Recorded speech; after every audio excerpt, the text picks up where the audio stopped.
Olá, galerinha! Vamos conversar sobre os domínios morfoclimáticos brasileiros. Geografia, professora Magna Lacerda.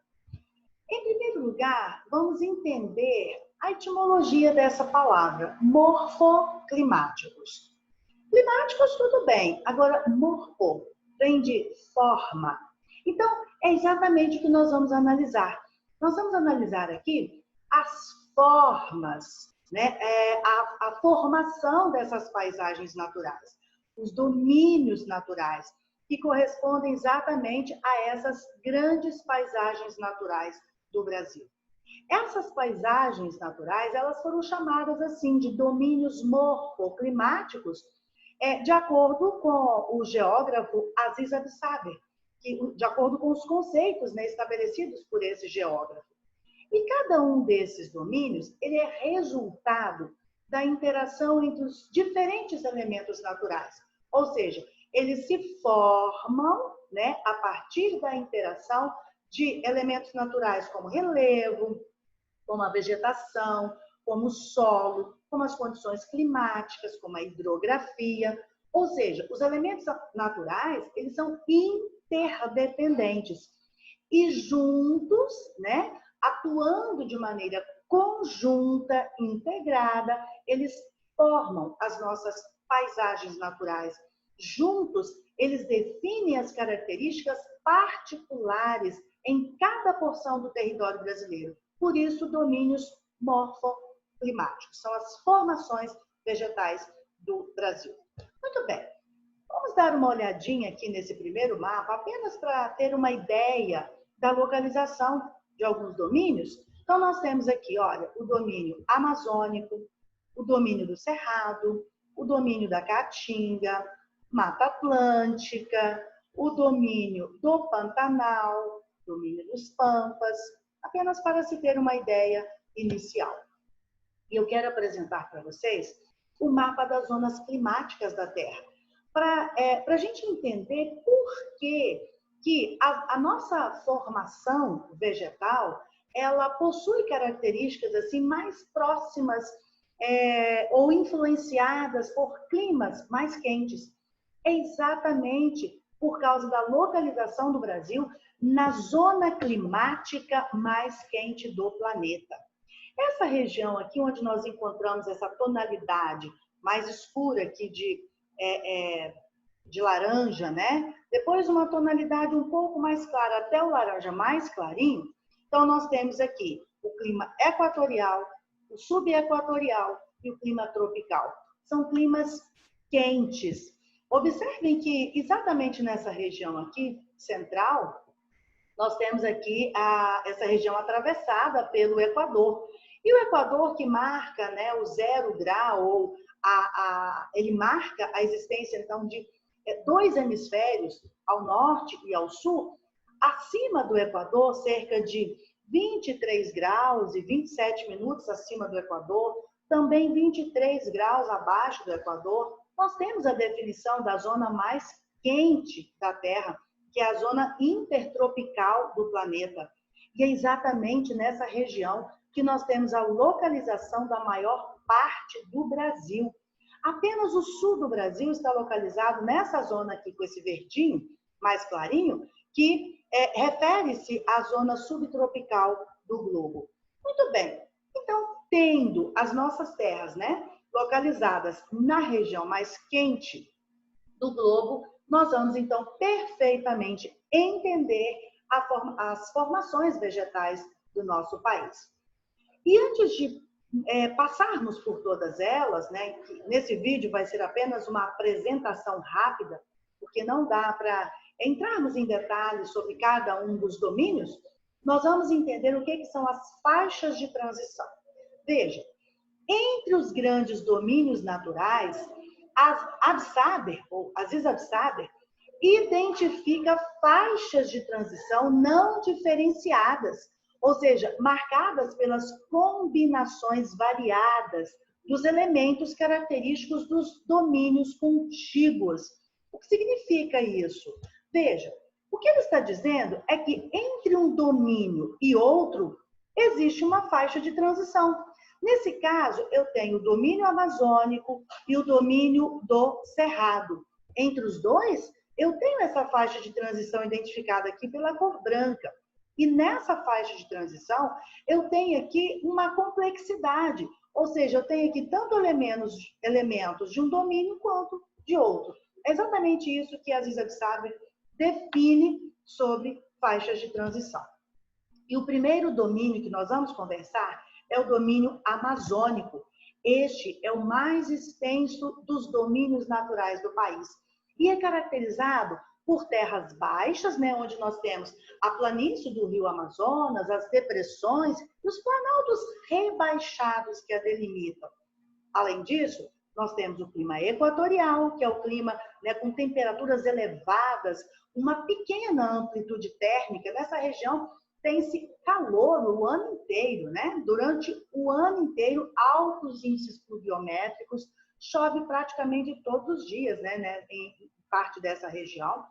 Nós temos também como característica a floresta equatorial amazônica e a bacia hidrográfica amazônica, sendo ela a maior do mundo.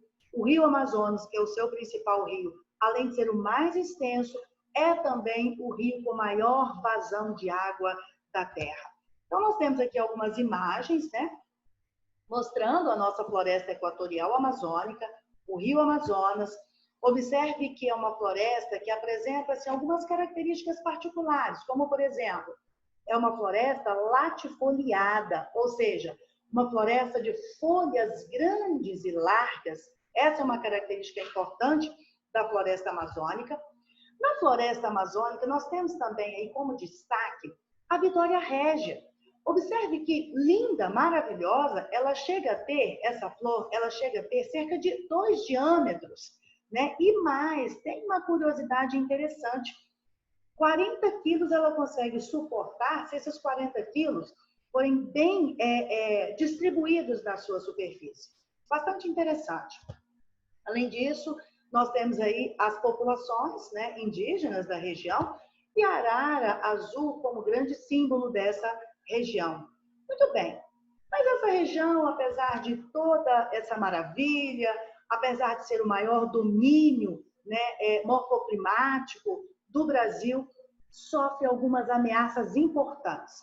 A primeira ameaça já está definida aqui bem no início, que é o desmatamento. O desmatamento para a exploração da madeira, ou o desmatamento para que fronteiras agropecuárias se estendam nessa região, para o avanço da agricultura, para o avanço da pecuária. Principalmente aqui, olha, nos estados de Rondônia, Mato Grosso do Sul, aliás, Mato Grosso, sul e sudeste do Pará, Tocantins, Maranhão. Nessa área, nós temos o chamado Arco do Desmatamento. Observe, o Arco do Desmatamento é a região onde a fronteira agrícola avança em direção à floresta, né? E também é exatamente aqui que nós encontramos os maiores índices de desmatamento da Amazônia. E voltando no nosso texto, observem que eu deixei para vocês, olha, nestas áreas, a floresta vem cedendo espaço para pastagens, para o cultivo da soja, ou então terras improdutivas mesmo.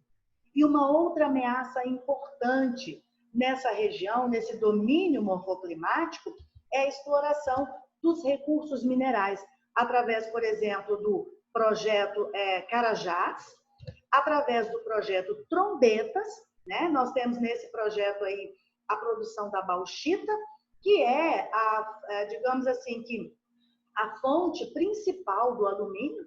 Esse minério, ele desce o rio Trombetas, rio Amazonas, vai até Barcarena, no Pará, de onde é exportado ou abastece os projetos de alumínio do norte e do nordeste. Além disso, a exportação também vai para vendas, né, para os Estados Unidos, para o Canadá, para a Europa, para a China e para outros países da América do Sul. Muito bem. Além disso, meus queridos, nós temos os garimpos ilegais, que são responsáveis por feridas gigantescas nesse domínio morfoclimático amazônico. Muito bem, tudo isso vai contaminar também os rios da região. A mineração, ela vai trazer, além de um prejuízo no relevo, né, na aparência, vai trazer um prejuízo também nos rios, pela contaminação de elementos diversos aí provenientes da mineração. Muito bem. Vamos para o segundo domínio morfoclimático, que vai ser o domínio do cerrado. Nós temos aqui a distribuição original do cerrado. Muito bem. O domínio do cerrado, ele se estende pelas chapadas e planaltos do Brasil central, nas áreas de clima tropical típico. Veja, nós saímos do domínio amazônico, com clima equatorial, e agora nós estamos no domínio do cerrado, com clima tropical típico. O clima tropical, ele tem uma característica bem definida, que é exatamente essa aqui, olha. Duas estações bem marcadas. O inverno seco e o verão úmido. O cerrado, ele também aparece em manchas isoladas no oeste de São Paulo e em áreas da Amazônia.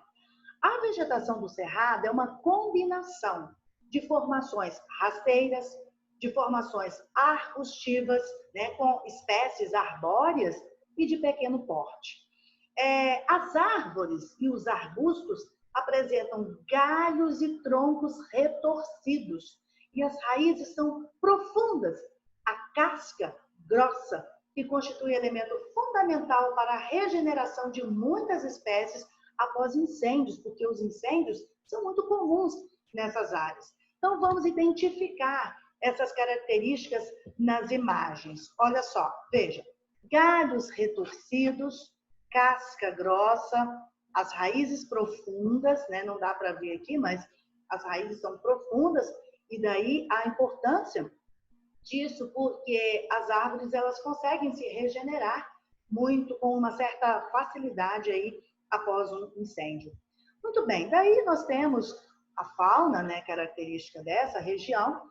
E o domínio do cerrado, olha que interessante. Estima-se que o cerrado abriga 5% da biodiversidade do planeta. Além disso, mais da metade de suas espécies vegetais, arbóreas e arbustivas são endêmicas. O que significa essa expressão? Espécies endêmicas. São espécies que são próprias do cerrado, elas são restritas àquela área, não existe em outro domínio. Então, no conjunto da vegetação do cerrado, é possível distinguir essa situação aqui, olha, campos limpos, campos sujos, campo cerrado e cerradão. Vamos identificar isso na imagem. Eu tenho aqui, olha, veja que é uma complexidade, né? Eu tenho aqui campos limpos, né, onde nós não temos árvores, né? Os campos sujos são árvores esparsas, o campo cerrado e o cerrado típico, que aí no caso eu já tenho maior presença de árvores e até florestas. Muito bem. Essa imagem, ela nos traz a ideia de como a hidrografia interfere também na formação vegetal. Veja aqui, eu tenho aqui o rio, né? Aqui o rio, as áreas que estão mais distantes, então nós temos aqui campos limpos, sem arbustos. Logo depois, nós já temos as savanas, que é o campo sujo, com arbustos. À medida que eu vou me aproximando do rio, eu já tenho uma maior concentração de espécies, e aí eu chego a ter a formação de florestas. E aí nos rios eu tenho, por exemplo, as matas que estão às margens do rio, que são chamadas de mata ciliar.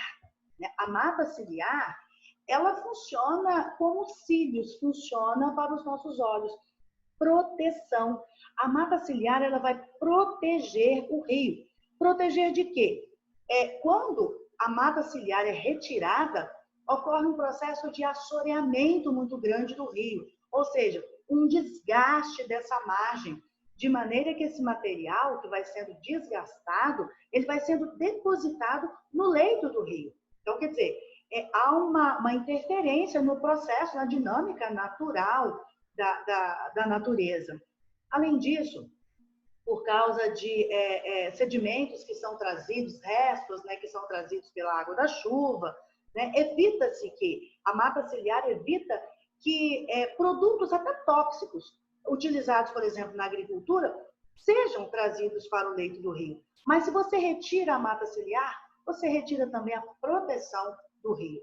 Agora, quando essa mata ela acaba se encontrando, né, por cima do rio, nós falamos então que ela forma uma espécie de galeria, exatamente chamada de mata-galeria, no entorno de pequenos cursos d'água. Então, nós temos aí uma influência, não só do clima, mas uma influência também da hidrografia para a definição da paisagem. Muito bem.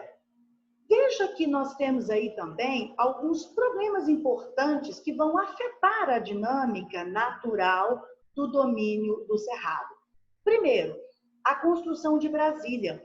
A construção de Brasília, ela intensificou a ocupação dessa região e o aproveitamento econômico do Cerrado.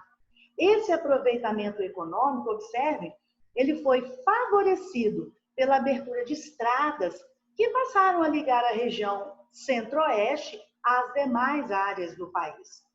E outra coisa interessante, que é a utilização de técnicas de correção e de melhoria dos solos da região.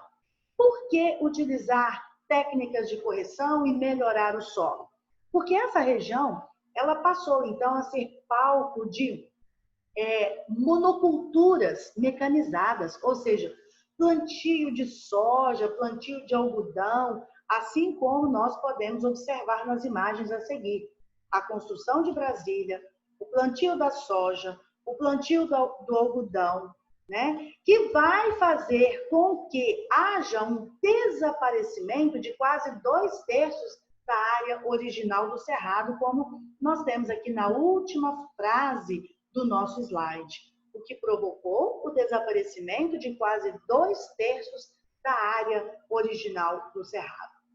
Muito bem, vamos caminhar então agora para o domínio da Caatinga, como bem representa aqui o nosso mapa. Vamos dar uma passadinha pela depressão sertaneja, Vale do Rio São Francisco. Veja que nós já estamos agora em outro tipo climático. Estamos falando aqui do clima semiárido, que predomina ao longo da depressão sertaneja do Vale do Rio São Francisco, com médias térmicas elevadas e pluviosidade baixa e irregular. Quando eu falo de pluviosidade, eu estou falando da quantidade de chuvas que cai numa região. Essa quantidade é baixa. Além de ser baixa, é irregular. Por isso nós temos aí clima semiárido, né? É uma extensa faixa de terra que se alonga desde as proximidades do litoral do Ceará e do Rio Grande do Norte até o interior de Minas Gerais. Então, essa depressão, ela acompanha quase todo o curso do Rio São Francisco. Quando nós falamos em depressão, nós estamos falando de uma forma de relevo, ou seja, de um relevo, de um terreno rebaixado, depressão mesmo. Então, durante todo o curso do rio, nós temos aí, quase todo o curso do rio, nós temos essa forma de relevo. Por isso, nós falamos depressão sertaneja. Muito bem. Devido o pouco volume de chuvas, né, o solo nessa região é pouco desenvolvido. Além de ser pouco desenvolvido, é exatamente como nós percebemos aí, olha, um solo pedregoso. E nós temos nessa região, nesse domínio, a presença de rios intermitentes. Veja, o que seria rio intermitente? Rio intermitente é diferente de rio perene. O rio perene é o rio que nunca seca. O rio intermitente é o rio temporário. É o rio que seca no período da falta de chuvas, né? Período de chuvas mínimas, né? Ou de um volume mínimo de chuva, ou na ausência total da chuva, o rio então seca. Isso é rio intermitente. Muito bem. Como nós podemos então caracterizar a vegetação da Caatinga? Veja, a vegetação ela é uma associação de espécies arbustivas, rasteiras e xerófitas. Opa, então eu tenho aí uma palavra diferente. Xerófitas. Xerófita significa que é uma espécie de vegetação que se adapta às condições do solo e ao clima. Nós não estamos falando de um solo pedregoso, de falta de chuva, estamos falando de um clima semiárido. Mesmo assim, nós temos vegetação que se adapta a essa situação, que são, no caso, a vegetação do tipo xerófitas. Muito bem. Aí está um exemplo, né? As cactáceas de vegetação que se adapta a essa região. Olha que maravilha. Eu não sei especificar nesse momento a quantidade de espécies, mas, se não me engano, nós temos mais de 200 espécies de cactos. Muito interessante. E lindos, né? Usados também para ornamentação. Muito bem. Esse sistema também sofre as suas ameaças. E a ameaça, ela é representada nessa área, nesse ecossistema, pela ocupação e pela expansão econômica registrada nas últimas décadas. Então, entre as ameaças verificadas, destacam-se, de novo, né, a expansão da agropecuária, a extração da lenha para a produção do carvão. Então, nós temos duas consequências visíveis do desmatamento e do uso de técnicas agrícolas inadequadas. Essas técnicas agrícolas inadequadas, esse desmatamento na região vai provocar, então, olha, veja, a agricultura, a pecuária, a utilização da lenha para a produção do carvão, tudo isso vai provocar a salinização do solo. Toda essa parte branca aqui é sal. Então, nós temos um processo de salinização do solo na região. E, além disso, como consequência, a desertificação. Muito bem, queridos. Vamos para o domínio dos mares de morro, assim como está registrado aqui no mapa. Domínio dos mares de morro. Esse domínio se estende pelos planaltos interiores do Sudeste e pelas encostas atlânticas úmidas. É a área de ocorrência da floresta tropical. Qual floresta? A Mata Atlântica. A sua forma de relevo mais característica, obviamente, são os morros. Esses morros são morros arredondados. Por que esses morros eles são assim? Porque eles são resultado, eles nasceram de um processo de intemperismo, ou seja, eles foram resultado, né, de um processo de intemperismo sob as estruturas cristalinas dos planaltos e serras do Atlântico. Então, veja, o tempo, né, ele vai provocar uma alteração na forma desse relevo, ou seja, um desgaste natural. E com o passar do tempo, eles vão ganhar esse formato arredondado, como se fosse assim, meia laranja, né? Então, o resultado vai ser exatamente essa coisa fantástica, essa imagem linda que nós podemos observar aí. Muito bem. Mas observe o seguinte, que nós falamos anteriormente, que é uma área, essa área nós temos aí a Mata Atlântica. Mas olha o nosso título, apenas 10% da vegetação original. Por quê, meus queridos? Vejam, a floresta tropical ocupava quase a totalidade desse domínio. Todo o litoral brasileiro era ocupado por essa floresta. Só que é o seguinte, a Mata Atlântica estima-se que ela abriga cerca de 25% das espécies vegetais do planeta, mas mesmo assim, mesmo considerando toda a sua importância, ela começou, então, a ser retirada. O processo de desmatamento intenso dessa vegetação começou desde o período colonial, século XVI, com a exploração do pau-brasil. E esse processo ele continua com a expansão dos canaviais no litoral, com a expansão dos cafezais no interior. E outro processo importante de destruição da Mata Atlântica é a urbanização, que é outro fator que explica a retirada da vegetação, né, nativa, restando apenas 10% da vegetação original. E ainda há estudos que dizem que, ao invés de 10%, que estariam restando 7% da vegetação original, como nós podemos observar nesse mapa. A vegetação original, a cobertura original e a vegetação remanescente. 7% ou 10%, de qualquer maneira, é uma quantidade mínima diante daquilo que caracterizava aí todo o nosso litoral. Muito bem, meus queridos. Agora nós vamos para o domínio das pradarias. Quando eu falo pradarias, Eu poderia também dizer campos, né, que aí nós conhecemos melhor. Esse é o menor dos domínios naturais do país em área e ocupa o extremo sul do território brasileiro. Observe que eu tenho aqui, olha, o sul do Rio Grande do Sul, aqui já vizinho do Uruguai. Nós temos essa região conhecida como Campanha Gaúcha, é o domínio das pradarias. As principais características desse domínio são a cobertura vegetal de campos, veja, e o relevo de colinas, essas colinas suavemente onduladas, chamadas coxilhas. E o clima predominante é o clima subtropical, porque como nós já vimos naquele mapa sobre as zonas climáticas, nós percebemos que é exatamente essa área do Brasil que fica fora da zona mais quente da Terra. Ela fica na área onde nós temos o domínio do clima subtropical, né? Muito bem. Nessa região, nós temos uma pressão das atividades econômicas muito grande. Veja, e a história. Olha, no século XVIII, os colonos luso-brasileiros já praticavam a pecuária extensiva na região.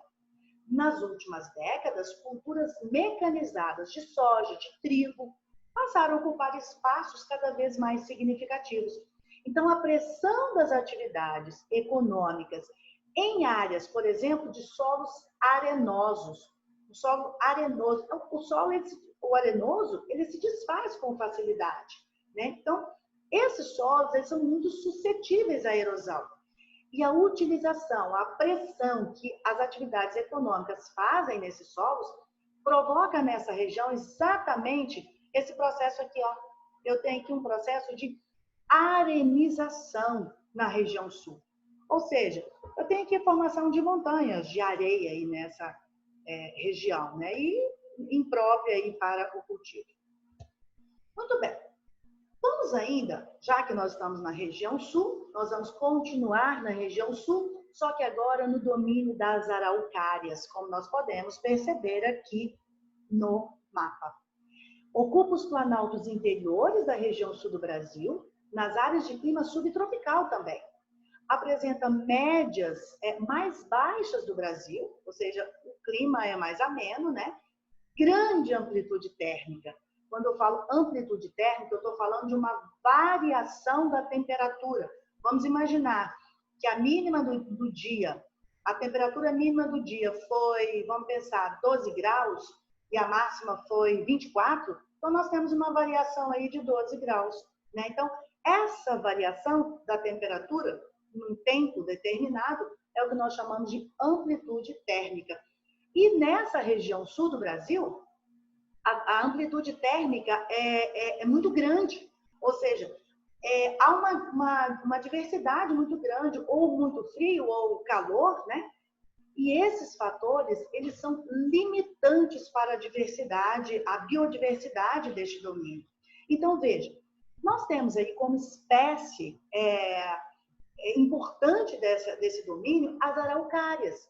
É uma espécie de conífera, encontrada também em porções elevadas do planalto da região sudeste, onde nós temos não o clima tropical, mas o clima tropical de altitude. Ou seja, a altitude, ou seja, o relevo interferindo, então, na paisagem natural.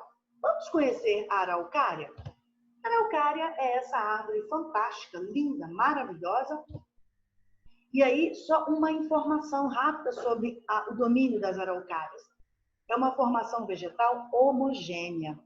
Veja que essa é uma característica muito específica desse domínio. Os domínios que nós falamos, por exemplo, o amazônico, o domínio da Mata Atlântica, né? São domínios em que há uma diversidade muito grande de espécies. Aqui não. No domínio da araucária, nós temos uma vegetação mais homogênea. Ela abriga espécies como a embuia e muitas vezes ocorre associada à área de campos. De acordo com o IBAMA, restam cerca de 4% da área original da araucária. Então, nós temos aí um processo de devastação que foi relativamente rápido, né? Associado à exploração da madeira, que é o pinho, muito utilizado a partir do século XX com a chegada dos colonos europeus à região, além da utilização do pinho, que já vinha acontecendo, a chegada dos colonos à região trouxe também outro processo de devastação dessa região, através da agricultura, né, nos férteis planaltos de terra roxa no sul do país. A terra roxa é um solo muito fértil, então propício, né, à agricultura. Então, tanto a extração da madeira, o pinho e o desenvolvimento da agricultura representam aí as grandes ameaças ao domínio da araucária. Ao restinho, né, que cerca de 4% da vegetação original já está no final. Muito bem. Imagem fantástica do domínio da araucária, né? Observe que lindo, muito utilizada também como ornamentação, né, em épocas de Natal, por exemplo. E a exploração da madeira, como nós já falamos, que é uma ameaça ao domínio, à agricultura nos férteis planaltos de terra roxa. E aí nós vamos para o Pantanal. O Pantanal é uma planície inundável. É localizada aqui, ó, veja, estado de Mato Grosso e Mato Grosso do Sul. É uma vegetação bastante variada. Nela nós temos tanto formações de campos, quanto de cerrado, quanto de florestas tropicais. Então, veja, durante o verão, as chuvas, elas provocam inundações de aproximadamente 80% da planície. E aí nós temos imagens, né, da parte dessa planície inundada, os campos, e a formação de florestas, cerrado, né, na região, formação de floresta na região. Então, ou seja, eu tenho aí uma complexidade vegetal, por isso nós falamos complexo do Pantanal. Muito bem. Aqui nós temos algumas imagens, né, também do Pantanal, a fauna da região. Mas esse domínio, né, por mais lindo que ele seja, ele também sofre as suas ameaças. E essas ameaças, veja, a caça e a pesca ilegais.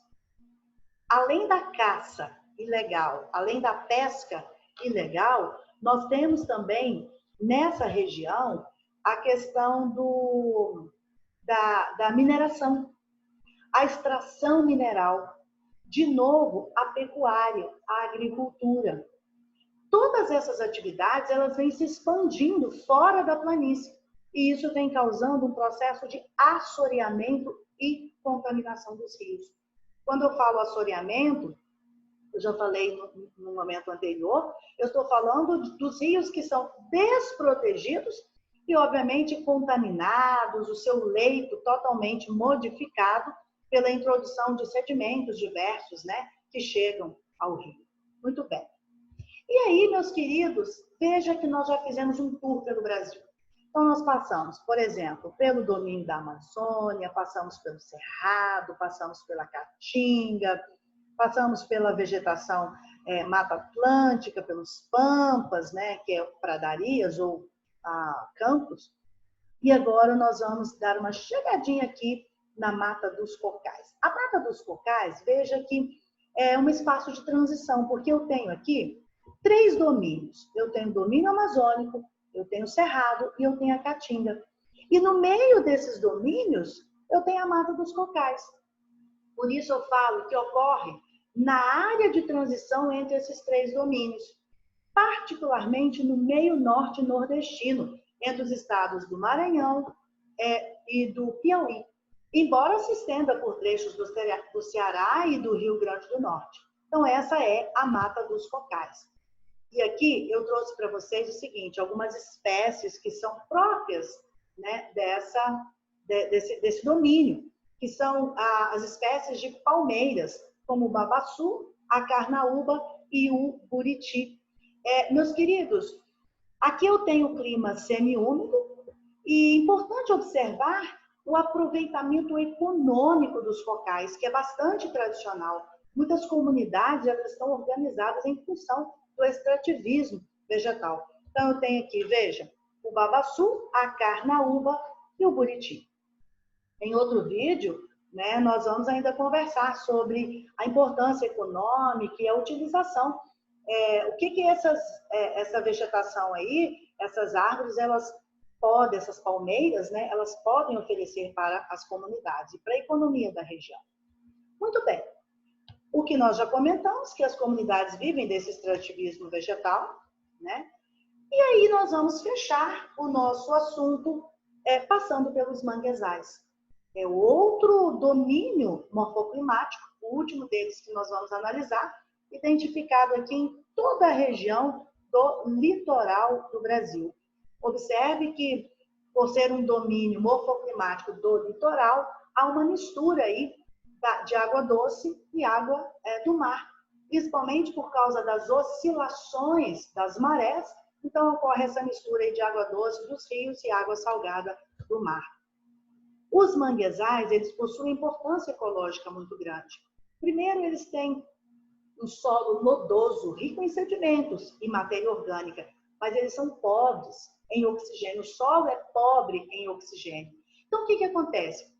As árvores, elas precisam desenvolver mecanismos de adaptação, né? Então, elas retiram do ar, são as espécies pneumatóforos. Esse tipo de espécie vegetal, pneumatóforos, eles precisam de buscar retirar oxigênio do ar. Por quê? Porque o solo é pobre em oxigênio. Então, vamos observar aqui nas imagens. Veja, olha aí as raízes, como elas ficam expostas. Olha que coisa linda. E muitas vezes essas raízes, elas têm origem no próprio tronco, que significa também uma sustentação para as árvores. Mas esse domínio também, queridos, ele sofre ameaças, né? Vamos ver quais são as ameaças aí aos manguezais. Eles sofrem ameaça de degradação devido ao lançamento de esgoto nessa região, olha que coisa triste, devido ao crescimento da cidade, né, o processo de urbanização, a questão também das áreas portuárias, né, que também traz aí um processo de desmanche aí dos nossos mangues, e também devido à criação de camarões, que nós chamamos de carcinicultura. Carcinicultura, a criação de camarões, principalmente no Ceará e na Bahia. A criação de camarões, né, já fez desaparecer uma quantidade muito grande de camarões.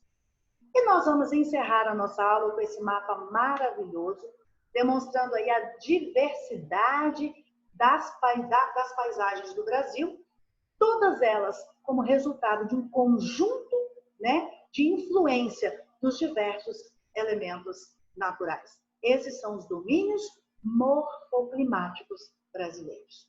Então, muito obrigada pela presença de vocês.